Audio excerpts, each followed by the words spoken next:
especially people Gen X situation and higher should be doing more of their telling their stories, because we also grew up in a time where you kept a lot of information to the vest and now everything is shared. And I think we could do so much more for our communities, for our legacies, to share the information that we have in us. As content creators, we're usually ready to agree that creativity is important. What we may not realize, though, is how much our creativity can evolve and stretch, no matter our backgrounds and no matter our current state. Doc Rock is a YouTuber, trainer, speaker, podcaster, moderator, and the director of community at Ecamm. He is a self-described Swiss Army nerd, like the knife, not the country. He'll explain that in a second. And he is on a personal mission to positively touch the lives of 1 billion people through collaborating and sharing stories and ideas. Stand by for a conversation packed with ideas to help you along your creative path. Welcome to the Story Greenlight podcast, where we're all about empowering creators like you to tell your stories, connect with your audience, and create the impact that you were put on this planet to make. My name is Jeff Barch. I'm a coach, author, and entrepreneur with over 20 years of experience shaping content for ABC, NBC, Universal, Disney, Apple, and a whole bunch of others. My team and I support creators with followings in the hundreds to the many millions. At Story Greenlight, we believe that you matter, your message matters, and the world needs to hear what you have to say. Doc Rock, aloha, good sir. It is early in the morning for you. Yes, it's okay. But I it's funny. I'm actually still on California time. I just came home. So it's actually early here, but my body still thinks it's like 11 o'clock or 10 o'clock. Hey, there you go. So you've been out traveling. You've been out seeing, connecting with different folks and seeing different new things. What kind of stuff, where have you been within this last trip here? And what are you excited about right now? Oh my goodness. So just came back from social media marketing world. And I have to say, I was one of those people that I wouldn't say was poo-pooing the in-person event, but I was definitely like, I don't find it much different than virtual, because if your context is context, if it's good, whatever. But having done People of Video with you, which was fantastic, and being around the energy of our fam and just enjoying, the people's company, then seeing it even on a larger scale here at Social Media Marketing World, one of the things that it's really hard to put into words. And this is something we did prior to the situation, as I call it.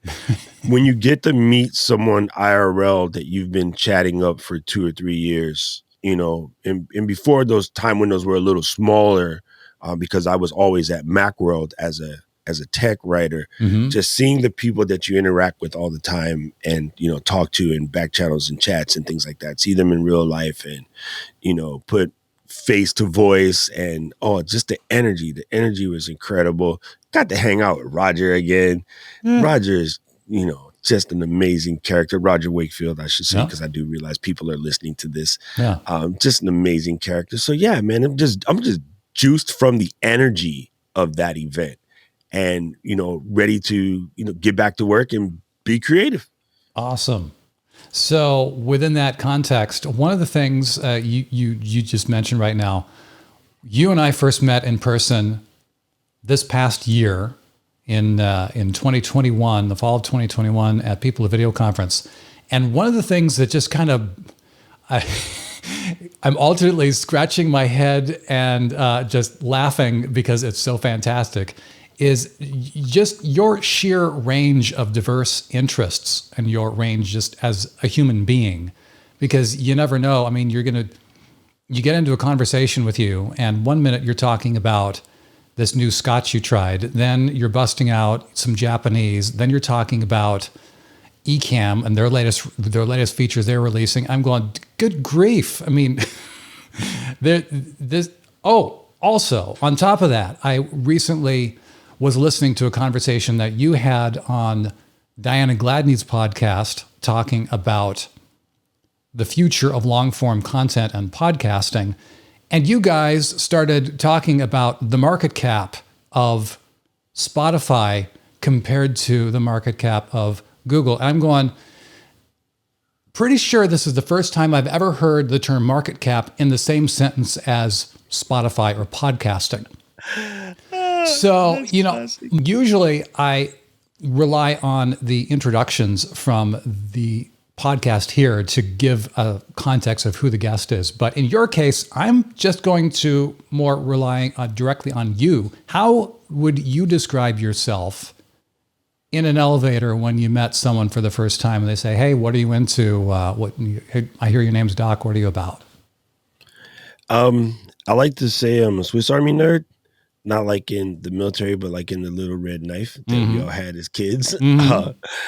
And I guess what it is I just happen to be at that perfect age where the very beginning of tech as we know it today, worked in tech during the initial and secondary and tertiary revolutions.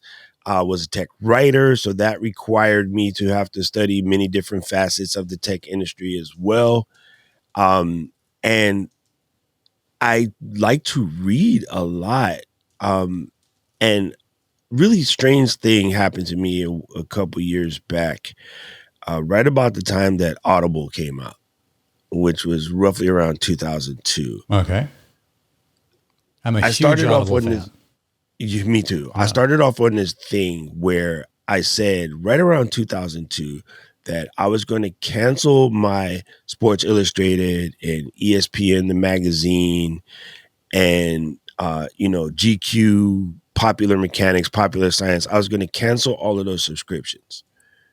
And rather than reading, let's call it rag text or news rag text, I was just going to read because I had, this is going to be so cheesy. I had just recently dated a girl who at the time was big into Shakespeare. And I thought I knew some stuff about Shakespeare, but like she could just bust out lines from I was like, wait, that's a thing. Act and verse. I've heard people do this before, here in Fair Verona, where we lay our set type of, things, but she was good. And of course, being a young lad around the time, and it's like, man, you know what? I need to be able to do that because it works, right? She was a waitress at a high-end restaurant. I was a DJ that, we would take over that restaurant at night and do, various parties and stuff like that. To hear her talk to someone and then see the way that they reacted when they found a fellow, bard who could have a conversation. And at the time I was in tech sales and I was like, yeah, rounding out your knowledge for sales is really good, right? And I was already an avid reader anyway, but I was reading the ERA of Pedro Martinez at that time. Which is good in some circles, but it wouldn't be as far as having read the philosophy of Johann Sebastian Bach as he was coming up with all of his incredible theories on music and how he took what was basically composing for a church and generated an entire style of music that we all listen to today and may not even know, or the Chopin and things like that. So I started to dive deeper into just wanting to round out the knowledge, and that stuck with me. And what's funny is I realized as I got older and the diagnosis for people with attention deficit disorder came out, we had that. When I was a kid, I was just considered a bad kid.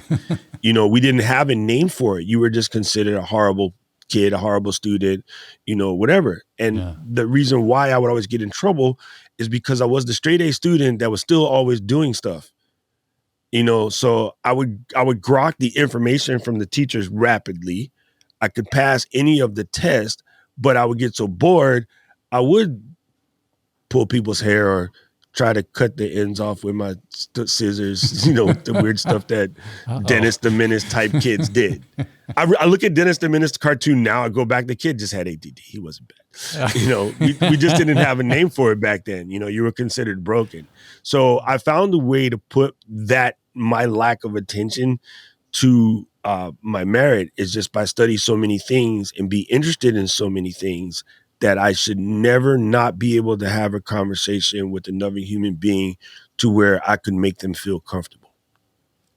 Now that That right there is fantastic, because so many people end up having, they end up getting the diversity for diversity's sake, and the breadth of knowledge. But to hear you actually verbalize that and say, I'm doing this so I can actually know that I can have a conversation with any human being and they can feel comfortable. That is real life thing under the thing there. That's getting motivation in place in terms of, and not just looking at what's on the surface. That is super cool.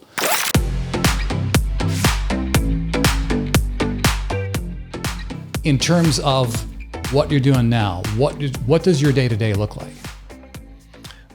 Get up in the morning, talk to Jeff. No. Hey. First thing, go straight to the kitchen, press go on the coffee machine. Mm-hmm. I am an avid coffee drinker. I love coffee. Mm-hmm. And right after that, I do what's called my morning hour, my golden hour, as I call it. I get to reading or studying or catching up on things that I will need to know. That is my study time. I find that, a freshly caffeinated 5-6 a.m. doc, a freshly caffeinated 5-6 a.m. doc with the, update on what's happening in my industry. I study my industry a lot. I study YouTube a lot. I use that time to read and do tutorials and just learn. And I normally spend about an hour doing that before I do anything else. Mm-hmm. And that allows me to stay on top of it. And I think part of that comes from my military time, right? We had to read our reports and see what's going on. It was a matter of survival. And then second of all, it came from my tech writing time. You had to see the press wires and see what was happening in the industry. So that way you were ready to go. So luckily I generated that habit early on. And Jeff, one of the most disheartening things is when I hear people say it like, oh, I don't need to know that. I don't know why. That just really chaps the wedding vegetables. And I can't really, I never really put a pinpoint on it, but I almost lose respect when I hear people say that type of thing, because maybe you don't need it for your own personal knowledge right now. But if it's not going to harm you to hold that knowledge, because believe it or not, our memories are way bigger than we think. Mm-hmm. And the more you flex it, the better it becomes. 5, 6, 7 weeks from now, somebody's going to be in a pickle and they're going to say, man, I'm having this problem right now and I can't seem to figure it out. And for you to be able to say, oh, all you need to do is grab an 11 millimeter socket wrench, go grab that nut and give it a turn, like a quarter turn, and it will completely chill that situation out. You'll be better. Family will be safe, whatever. Mm-hmm. They'll be like, oh, thanks. I tried that and it worked. And it's like, yeah, I'm not a mechanic. I'm not a plumber. I'm not, carpenter or whatever. But if I can change somebody's life by passing on a piece of information that was useless to me at the time, yeah, but it's not useless later. Now, any person who's ever played a walking universe video game will know that when you pick up the candlestick in some room at the beginning of the game, you don't know why you grabbed it, but something just say grab it and stick it in an inventory. And then you get to the boss and you need that candle to burn the rope that lets the net drop on the boss so it slows it down enough that you can beat it. Then you know why you collect useless, quote unquote, useless things along the way.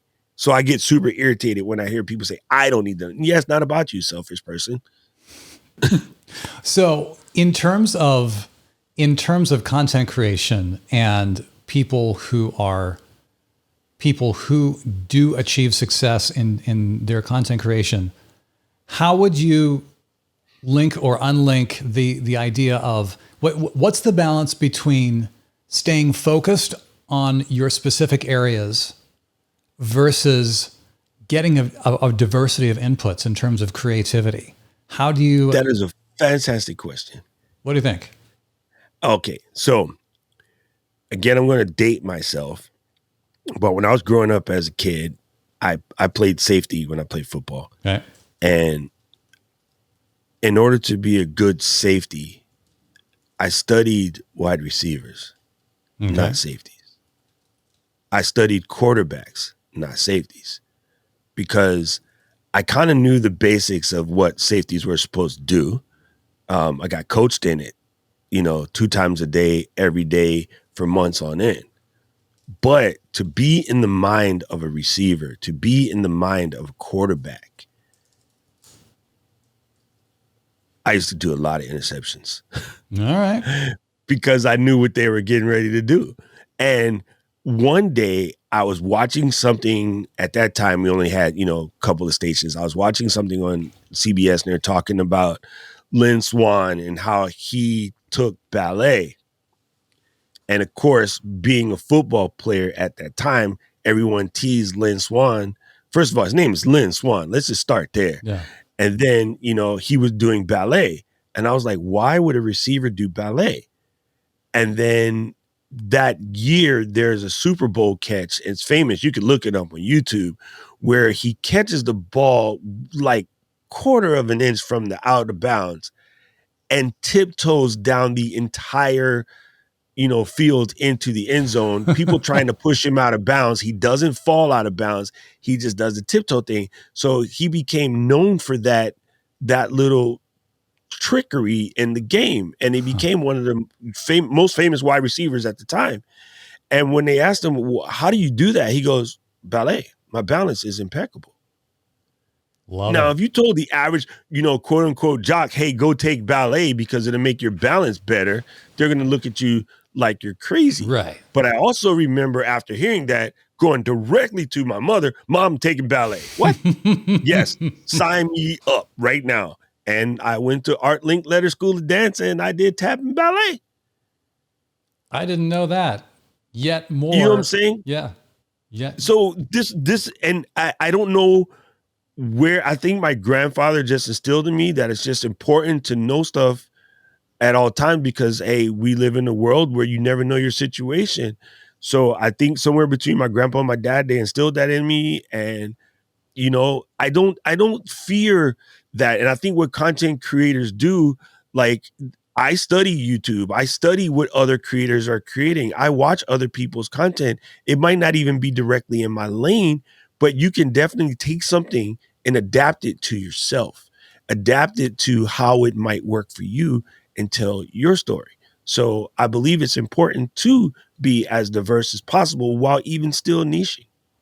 One of the other things is when it comes to creating content, there is so much content out there. If a creator comes to you and says, "Okay, well, how do I get my stuff to stand out? How do I actually build a community and people that connect with my content?"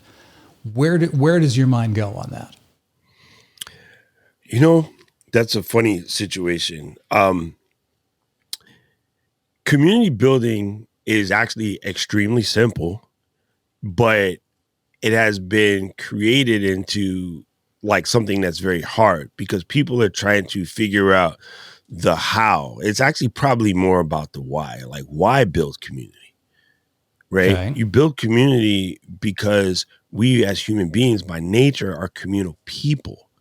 It is in us to be community oriented from Jump Street. Like it's a primal connection within our bodies.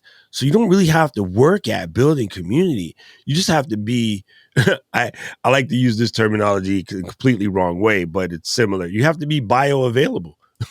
You Okay. know what I mean? Like if someone who is following your content reaches out to you and you don't directly answer back with open arms, even if it's contentious, you're probably not going to do good in building community. You have to be ready to take anything and everything that someone says and find a way to have an amicable conversation with them about it, even if they disagree with you. And that's a problem nowadays, correct? Oh yeah. There's a fantastic book by Karen Armstrong, and it's called The 12 Steps of Compassion. Okay. And to put it in a better terms, in order for me to be the Star Wars nerd that I am, I have to also be a Star Trek nerd. In order for me to be as hyper versed in the Apple ecosystem, I have to be also versed in the PC ecosystem, if not the same, maybe more, or in the Samsung system in the mobile direction. Mm-hmm. Because that way I can have a conversation where my pontificator completely believes the opposite of what I do. When they try to throw something at me, thinking I don't understand their side of it, when I can belay that by having the same information, if not more, from their side as well, Mm-hmm. I'm able to have a more compassionate pontification because I understand where they're coming from and why they feel the way they do. Mm-hmm. I might completely disagree with you, but I'll understand why you feel the way you feel. And I think that doesn't happen nowadays. We get so steadfast in our Sony versus Canon or Chevy versus, Pontiac or wherever random. Or We create a anything lot of, versus anything. we, oh my God, we create so many binary things. Yeah. And there's only a couple things that are just true. Marvel is definitely better than DC. Sorry, DC. Oh, God. You know what I'm saying? Yeah. But there are few that are like that. So again, in order to be a good representative of the Marvel Cinematic Universe, I have to explain the DC universe. That's not really a universe. It's more like a church club. Sorry.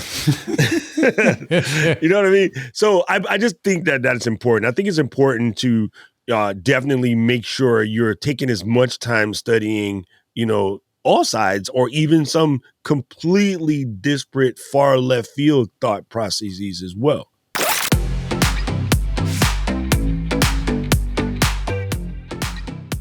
So, how are you taking these ideas and how are you applying them in what projects you're working on right now? I know.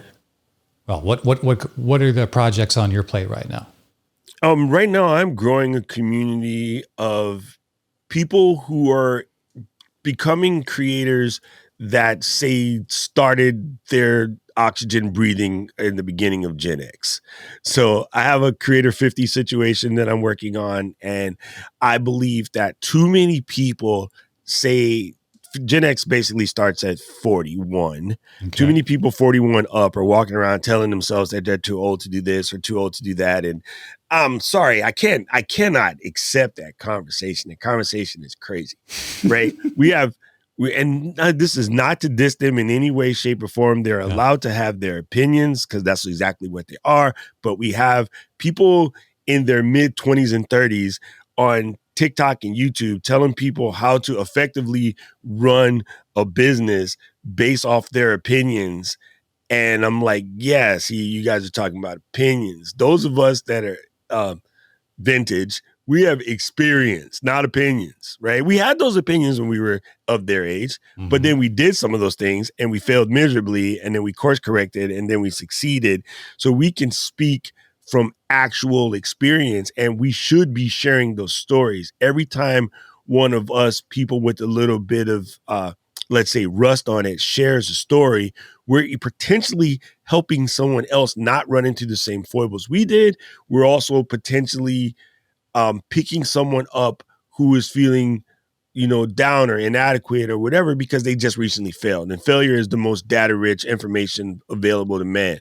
So 100%. I believe that especially people Gen X situation and higher should be doing more of their telling their stories, because we also grew up in a time where you kept a lot of information to the vest and now everything is shared. And I think we could do so much more for our communities, for our legacies, to share the information that we have in us, to share our pains, to share our conversations, and we will make a better place by telling these stories. And so my goal is to get people who think that they're too old to tell these stories to start telling these stories. Because if you go back in history, Jeff, right now, we would be sitting around a campfire and some orator looking like Merlin, beard down to his knees, would be telling us the wows of the old world magic. And we would be sitting there on every breath, on every word, on every pentameter. We'd be listening and absorbing and trying to shape our lives. So, this is old as human itself. From the very first cave painting this is what we've done. I tell people every once in a while, it just kind of, I've had moments throughout my life where I've had this kind of realization that this really is the core of what we're doing as creators really is all the same thing throughout time. My wife and I were on our honeymoon. We were in Athens, and we were literally standing in the shadow of the Acropolis, and it was the great big outdoor amphitheater at the right there. I'm in the shadow of the Parthenon, and I'm looking at there. I'm actually standing on this stage, and I'm thinking, this stage has been here for, at that point, almost 4,000 years. And to think that the people who stood on this stage 4,000 years ago were doing premieres of plays by people like Homer, the original single name playwrights that people still remember thousands of years later. And to think that it is the exact same thing that we're doing all through the centuries. And people can get really, really caught up on what's the latest platform, what's the latest hack, and but really, what are we trying to do? When you're talking about communication and the value of the stories that people have, do you have any examples that come to mind from your community of what people have been doing? Oh man, I have some great ones. I have a buddy of mine who, when she first came into the community, she was doing some stuff around her profession. And then now she's teaching creators why they should build their communities with Discord. Okay. And to just watch her grow over the last couple of months and be able to just help so many people. One of the key pillars in my world is the idea of just giving, right? Mm-hmm. Giving and sharing is what's going to get us where we need to get, right? Grabbing and holding and trying to collect the most wiles, if you will, not necessarily going to take us where we need to be. Mm-hmm. So watching her go from, teaching her profession to, she still does that, but also giving creators an opportunity to build more and more communities, give people a place to belong, a place to grow and collect and share ideas and, fellowship, for lack of a better word. It's just amazing to me, right? It is absolutely amazing to me. And I think that this all goes back to, like you said, our stories. Here's something that I like to reference a lot. On the day you were born, minute, like 30 seconds, not a minute and 30 seconds. I mean, 30 seconds in to the minute that you came into the world, two things happen. You were scratched on your foot. It's not really a butt spank that everyone thinks. The doctor doesn't spank you to make you breathe. They tickle your feet and you jerk. It's called an Apgar reaction. And then the second thing is your brain, your first sensory inputs are the run of the thing across the bottom of your foot to see if you have a reaction. And the second one is your mom's heart beating as they place you back on your mother's chest. When they placed you on your mother's chest, you hear, "Oh my goodness, my baby is beautiful. Oh my God, my baby's here." My mom was like, "What the hell did I do?" but your ears are on point like 10, 15 seconds after you roll into this joint. Mm-hmm. People do not still grok why storytelling is so important. Your ears are the first thing. Your eyes don't work for 3 days. But your mom telling you how cute you are and, her heartbeat and the other sounds around you, that's what your brain is doing the first hours of your life. So we are designed to listen to stories from other people. Knowing that it is up to you to go tell these stories. Your legacy exists in your story. And why so many people do not tell their stories, I don't understand. But they'll go to the movies, and all you're doing is watching a basic memoir of somebody else. Or you'll watch, ESPN 30 for 30 or 60 for 60 or 90 for 90, whatever mathematical equation ESPN comes up with. Mm-hmm. You'll watch that. People right now are all about the Tom Brady documentary. I'm like, so you all about Tom's story, but what about yours? So why do you think that is? Why do you think people what do you think the roadblocks are for people telling their own stories? Comparison, judgment, things like that. I think one of the greatest things right now is from Ted Lasso, right? Be curious and not judgmental. I love that. I love that too, so much so, but honestly, it's judgmental. I mean, growing up in this world as a person of color, I've always had to worry about the judgments of other folks. Mm-hmm. But I don't. I got learned early on from family members, and luckily I had a good support system around me to that's just not going to work. And I think I learned it faster because I grew up as basically the only male in a female-dominated house with my mom and my sisters, my auntie and my grandmother. Mm-hmm. So they were very much not about the judgments of others. So they say. Of course, they were very fashionable, so I doubt that they really. I doubt not that they really. Completely. Yeah, you know what I'm saying? They say, "Oh, we don't listen to other people, whatever." I was like, I just see you put together this baller outfit. Like, I can't go outside until I get my hair done. So I don't know. Anyway, but the general sentiment is there. Even those of us who say we don't care what other people think, I am not going outside in my underwear. So yeah, it's a great sentiment, but it's not whole cloth true.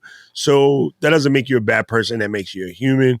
So I just think you got to take some of these things and use them to where you can effectively use them to grow yourself. Self-awareness, self-guidance, self-reflection, all of the above. So and you mentioned the when you were in Athens, I had a very similar moment when I was at Daibutsuden in Nara, Japan. Okay. And this is where one of the largest Buddha statues exist. And not Buddhist at all, but, very interested in ancient architecture and stuff like that. So here's a statue that was built in 752. And this gigantic building was built around it. And when you go there, Jeff, there's literally 10, 15,000 people outside walking around, the lovely gardens, playing with the deer. The deer come up to you, they bow and ask for senbei, rice cracker, and you give the deer the cracker, the deer will bow and walk away. Like, it's an amazing place. So when you walk in, you see this thing. It's about, if I remember correctly, something like 17 or 1,800 centimeters tall. Everyone, 1498, everyone walks in, and everyone, no matter what country, no matter what religion, no matter what was going in their world, every human in the building has the exact same reaction. And it's funny to me because Japan is somewhat not, contrary to what people believe because of temples, it's a somewhat non-religious society. It's more about spiritualism. But when you walk in, there's 1,000 people in the foyer and everybody is dead silent. And it's not out of the respect of, honoring this deity or something of that nature. It's every human has the same reaction, which you can't do in audio. But for the video people, it's stare at it, jaw drops. There's about 10 breaths before you can even say a word. The level of awe and amaze is so powerful that the room is deafening silent when you get to the part where you're looking at the giant Buddha. You're just like, oh my goodness, this thing was hand built in the 6th century. Yeah. Like, just phenomenal, absolutely phenomenal. And I think that goes to show that we have more in common than we think.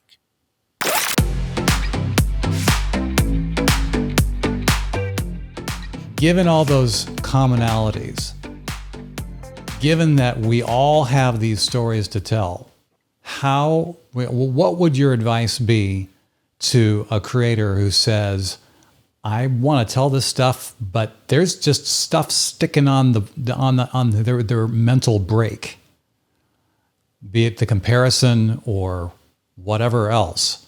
What would you say to a creator who says, man, I feel like I want to tell my stories, but How would you approach that? What do you say to them? You know how you build a 1,500 centimeter Buddha statue? 1 centimeter at a time. You just have to start. Like it is, I know it's crazy and everyone's cliche, but you have to just start. So it's okay. You know, I like to say start crusty. It's fine. Get your phone out. Get your phone out and start by doing the TLC home renovation journal to your phone every day. Like go in your room, shut the door, post the phone up on the pillows or your dresser, or some people call it the bureau, like, you know, your credenza, whatever kind of fancy word you have for the furnishings in your room, right, or the bathroom or the kitchen, wherever you can steal away.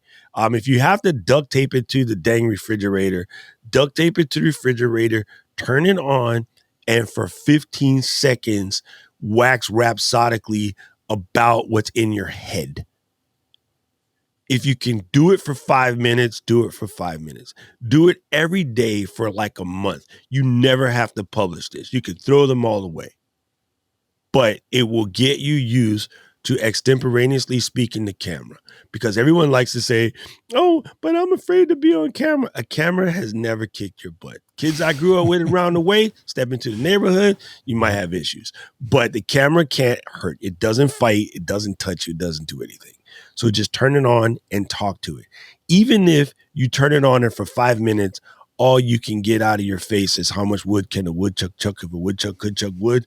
Just get over that part. That part is, it's silly. It is. And I know it took me so long, Jeff. I've been thinking about this forever and ever. I mean, I have years of thinking about this. I know where it comes from. I finally know where it comes from. It being what? The quote unquote, a fear of public speaking or the fear of talking to camera. Okay. And again, it's the comparison. If you go up to a child under the age of 5 and you ask them about anything, especially dinosaurs or now Bruno, you're not supposed to talk about Bruno, little kid. But kids, kids would be like, and Bruno was in the basement, and then the mice are just running around, and then Bruno told them, and the mice was like, what? And then Bruno was like, what? And then, like, yo, it's a 30-minute conversation. My children would be fascinated with that conversation. Let me tell you, for anyone who doesn't have kids and hasn't seen the movie Encanto, that's what we're talking about. There's an hour-long dissertation on the merits of Bruno, and so and why we should talk about him, and what a deep character he is, and that yes, Bruno deserves to speak. You will find that at about 6th grade, at about 6 years old, that disappears. And I'm like, what? Why did it just happen? I watched my niece do it. Well, when you're at home with your mom, your dad, your grandparents, you know, brothers and sisters, whatever, you can wax rhapsodically about the Tyrannosaurus Rex and the Triceratops and the human head weighing 8 pounds. When you get to school, the teacher tells you to open the book to page 20 and read aloud. At that age, some kids have not been visually tested yet, so they can't really see the letters properly, and they stammer because they can't see. Some kids stammer because they have a natural, voice or speech problems, right? Some kids just haven't had the exposure to books like that because of just different life circumstances. But there'll be some kid who comes in and goes, well, according to the ancient Mesopotamians, so that first person in the classroom who can just roll off the tongue gets every other kid in the classroom auto-ranking themselves according to that person, right? Whether it was Johnny or Mary, whoever's the first 3 or 4 kids that can read as if they were Stephen Fry all the other kids immediately compare. They don't have the ability yet to compare what circumstances led them to their abilities to be able to read better or worse or whatever. Mm-hmm. And so the minute that happens, they automatically start classifying who's the smart kids and who's the dumb kids. And so people have auto classified themselves. I hear this all the time. I got people in my community who be like, oh, I can't do math on camera. I'm like, if you ever say that in front of me, I swear to you, I'll pop you in the face. Never, ever, ever, ever, ever say that. And they go, but I can't. I go, doesn't matter. It's not important. You should never say that. And they're like, why? I'm like, you said you're doing this because you're in business, right? Yes. So if I'm looking to hire you and I'm impending on you to give me detailed reports about this $100,000 contract I'm about to give you, I am not going to give it to you now that you just told me that you can't do math. And they go, oh, yeah, but I would have my accountant. It doesn't matter. You didn't say that. You didn't say, hey, I know how to be smart enough to hire people that can do the things that I can't do. So I'll defer this to Jeff because he is my comptroller. You just told everybody in your stream, everybody in your video that you can't do math. I don't want to hire you because you can't do math. I depend on detailed invoices. Mm-hmm. You see what I'm saying? You're setting yourself up for failure by saying stupid stuff that seems like it's in vogue to say, oh, math. Stop saying that. That's just beyond bananas. Don't say it. I was going to say words that probably wouldn't work in this episode. There goes the clean rating. Right. So just don't say stuff like that. And I really believe that a lot of our fear for public speaking and that stuff comes from auto classification when we were kids and the first time we ever had to read aloud. And as a child who eventually end up being bespectacled and then getting teased for that, I never did like that attention. But I would be at home and I just run through books. But in class, I was definitely Johnny, grab the dog and run. At home, I'm reading Nietzsche. So it was a weird thing. So I realized later on that that's where that comes from. But it's not a real thing, so you can just get away with it, throw it out. Shy is not in the DSM-5. So there's no such animals. Don't tell your kids that. Don't ever mention the word shy around your children. Yeah. As when you're describing them. And for all means, get it out of your head because it doesn't exist. So just put on your camera, talk to it, throw it away if you have to, but just get that mess out of your system. My sisters taught me to swim by throwing me in 12-foot side of the pool.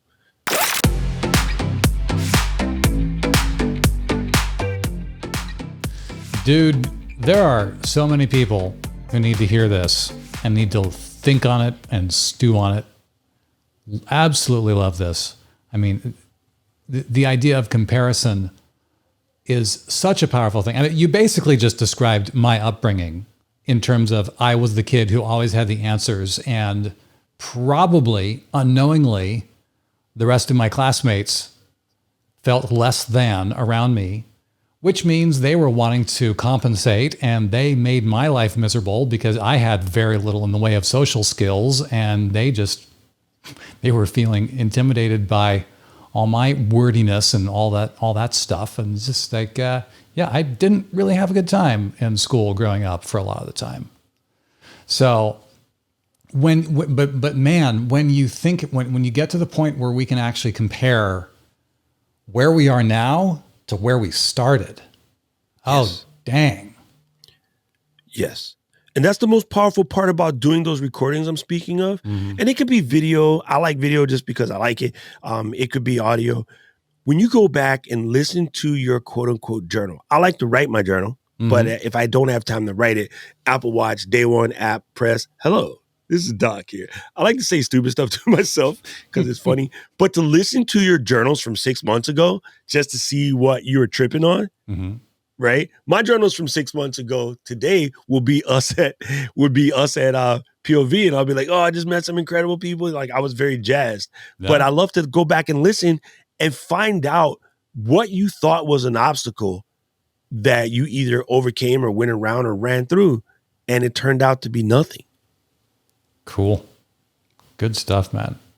Hey, for people who want to connect more with you and check out your community and see more of what you're doing, where should they go? See my agent, Diana Gladney. That's my partner in crime. That's my little sis. I love her to death. You can find me anywhere on the internet at DOCROCK. I'm Doc Rock just about everywhere. My YouTube channel is where I'm doing the most damage. And I am working on my podcast now, which is Creator 50. And of course, I'll see you in September at People of Video. Fantastic. If you're a creator who wants to unlock the next level of creativity and impact in your content, then you should join us in the Green Room. It is our private community here in Story Greenlight that's all about helping creators like you tell your stories, connect with your audience, and get things done with the support of a community of creators like you. You can get full access to the Green Room for a month for free. You can get started right now at the link in the description below. I'll see you there.